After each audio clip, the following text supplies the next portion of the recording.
Welcome back to One Comic Book a Day, where only one new DC comic book I read came out today, so this week's shorts are going to be much more difficult. Today we're covering Action Comic Books number 47, The Power Stone. Not that Power Stone, not the one from the MCU, but a Power Stone that shows up for at least two Superman comics. This is the comic where Superman finally captures Lex Luthor, or Alexi Luthor. His first name is never apparent yet. So let's get right into this. Luthor has been able to give himself super strength through electricity because electricity is magical? Did David Lynch write this? He also has the power to stun and kill people with it, but that doesn't come up till about halfway through the comic, or a little later than halfway through the comic. He then does something completely weird and almost feels like it has nothing to do with the comic book. There's like two separate plots that finally kind of like unite here. But he makes like a deal with a rich person that if they can find and prove who the richest person in Metropolis is, Luthor will give them $3 million. Why does the richest person in Metropolis need another $3 million? I know why they think they do, but why the hell do they do? I guess Luthor understands how greedy they are. While that's happening, he goes and tries to do some stuff, and that's when he runs into Superman. No, with his electrical power, he does not have enough power to fight Superman. Superman is still stronger than him. But he does bring up that if he had the Power Stone, nothing could stand up against him, not even Superman. Though he just kind of brings this up out of the blue, and it's never been brought up before. It's like the most random thing. Superman's punching him through the wall. Hey, the cover actually has something to do with the actual contents of the comic. That is progress.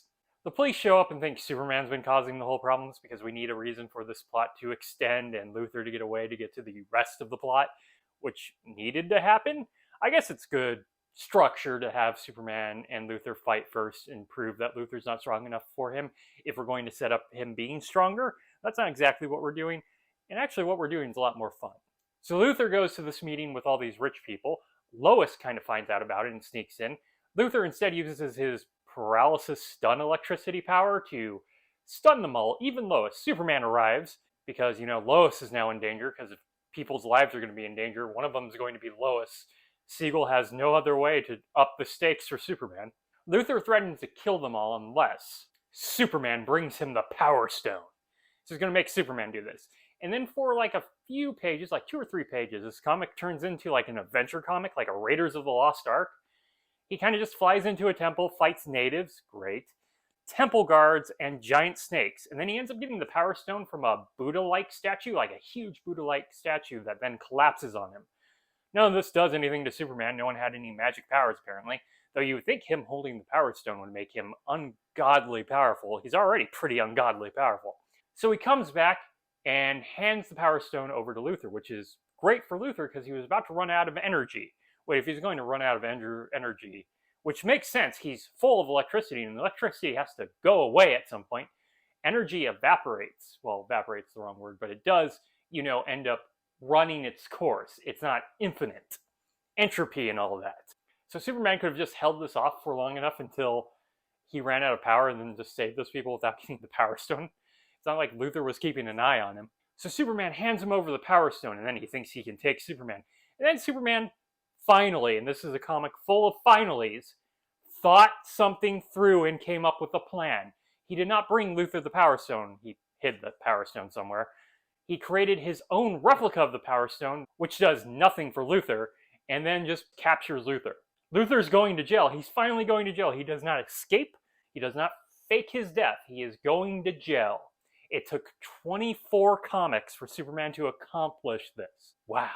Yeah, but Luthor's going to jail. That should hurt his presidential bid in 2000. Yeah, I know. Crisis on Infinite Earths happens and, a bunch of other retcon events. But still, he went to jail. And yeah, this is salvageable as a Superman comic. It's 2 different stories that kind of just interact. I kind of wish it was one story that actually built to something. But Superman finally gets to outsmart somebody, and God, how just wonderful and satisfying that eventually was. Okay, that's it from Action Comics number 47, The Power Stone, or Powerstone. I don't think there was a "the" in the title. If you enjoyed this video, please like and subscribe, hit the bell icon to get notifications when a new video goes up. I do this Monday through Friday, but Fridays is Bat Friday, where I cover a Batman story in either Detective Comics or Batman. And until next time, let us ponder the question, whatever did happen to the Man of Tomorrow? And how does electricity work in the DC universe? Okay, have a great day.